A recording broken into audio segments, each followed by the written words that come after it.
Welcome to the Sports on Pulse. I'm Gary Al Smith. So it's 37 minutes after 4 here in our studios here in Accra, and we're just rounding up on the second half of most Ghana Premier League matches. We'll be taking you to one of the centers to get an idea of what's happening there. It's week 20, and in studio with me is Asari Bediako as well to take a look at the games in general. The overview of the games were that if Hearts of Oak won and Adriana didn't, and Kotoko also didn't, Hearts could go second.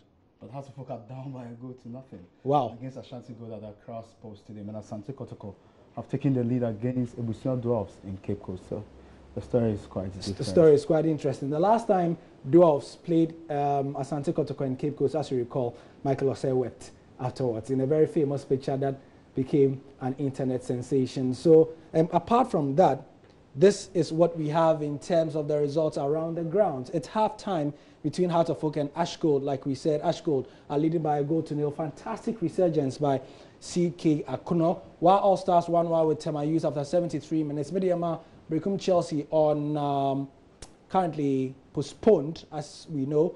73 minutes also in Dansoma and Liberty ahead against Bolga All Stars. Inter Allies similarly up against Bechem United. Kotoko has intimated leading away. Adriana Stars, after losing their last game, 1-0 up against Great Olympics, and Wafa 0-0 with Elmina Sharks so far. This is the story so far. What can you make of it? Yes, bad results for Great Olympics. They are in the relegation zone of the Ghana Premier League, and ahead of the game, their majority shareholder was quite optimistic they will pick maximum points from the Doma Stadium, but the story is quite different. And also, Ebusian Dwarfs, they are down to Asante Kotoko at the Cape Coast Stadium, but I'm surprised that while All Stars are drawing with Temayui, while All Stars are the defending champions of the Ghana Premier League, and when they play at home, they are very, very formidable. So it is quite surprising they are not winning this game. It is 1-1 after 74 minutes, and Wafa, amazing. I mean, when they go to Sogakope, I mean, you know what happens there. You can ask Hearts of Oak. Yeah. But they haven't scored yet after 75 minutes. So that's the story now. We'll try to get an update from Accra, in that game between Hearts of Oak and Ash Gold, which is in the second half. 54 minutes gone so far.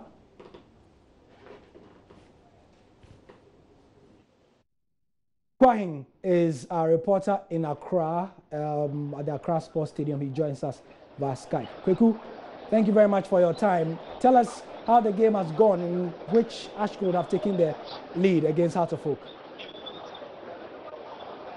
Yes, we are witnessing a masterclass of Ashanti Gold here at the Accra Sports Stadium. You know, the Miners have been on the 6th game unbeaten running. They've proven every reason why they've been unbeaten so far in the second round of the league. They've been playing beautiful football, possession football, much to the admiration of all the Hearts of Oak fans here at the Accra Sports Stadium. Yes, we would appreciate if you just fix the camera angle, because we are sort of decapitating your head. We can only see part of your head. If you could let us see a wider angle. Is it better now? Well, sort of. Just tilt the camera down a bit. Yes, this is fine. This is fine. Tell us what have been the key points, the highlights of this game so far. Okay, so it's been a master class from Ashanti Gold. That's how I see it. They possess the ball beautifully. They've been spreading the ball and much to the admiration of all the fans here at the stadium. They've dominated the Philippines, and that was the first half. And Daniel Goza, Kudu Mensah, as everybody knows him, the man who was at the center of controversy, got the opener after 10 minutes here at the Accra Sports Stadium. It has, by and large, been first half dominated by Ashanti Gold. So we just entered the second half and had to are trying to up the ante just a bit. Frank Mita has introduced Bright Lukman, formerly of Ebusian Dwarfs, and injected some pace into the game for the Philippines.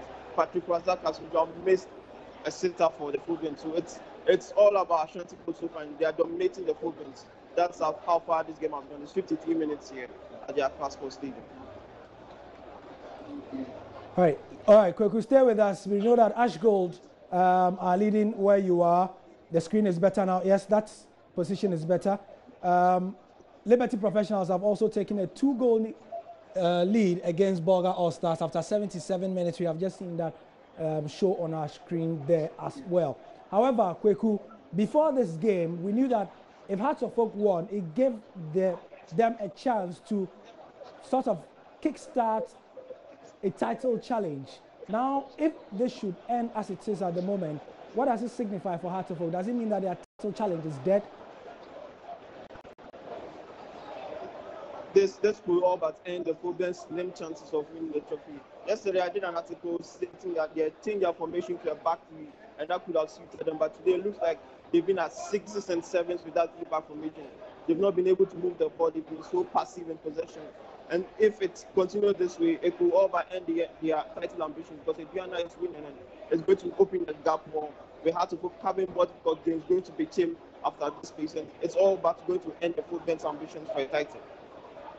Typically at the Accra Stadium, when things are like this, the mood among the supporters is one that is hostile.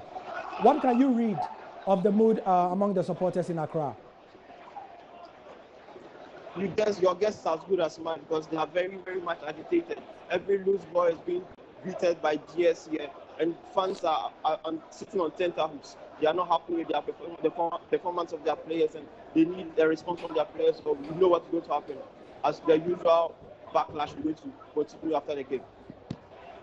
Kwekwahin, thank you very much for that update from the Accra Sports Stadium. And as you can see on the screen, the scores have largely remained the same, except that goal that popped up with Liberty Professional. So Masari Bediako is still with me in studio. We had an update from Accra. Heart of Oak title challenge can all but end if this result stays the same. I have a different opinion altogether. This is match day 20. After this game, we have about 30 points to fight for. So I think it's early days yet.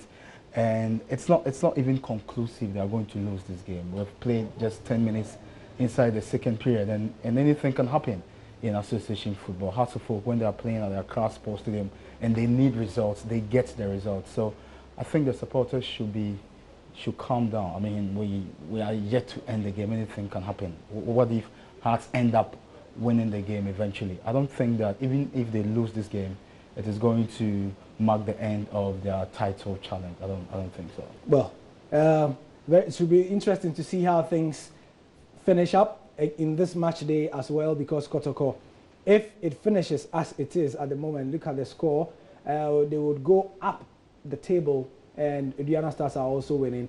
Should be fun in the top 4 of the Ghana Premier League. Asari, thank you very much for your time. Pleasure, the Ghana Premier League updates. Kwekwahin as well, broadcasting from Accra. A little issue with the Skype video. We'll sort that out later. I'm Gary Alsmith. Out in the evening at 8:20. I'll bring you all the scores from the Ghana Premier League, plus what it means, crucially, on the table of things.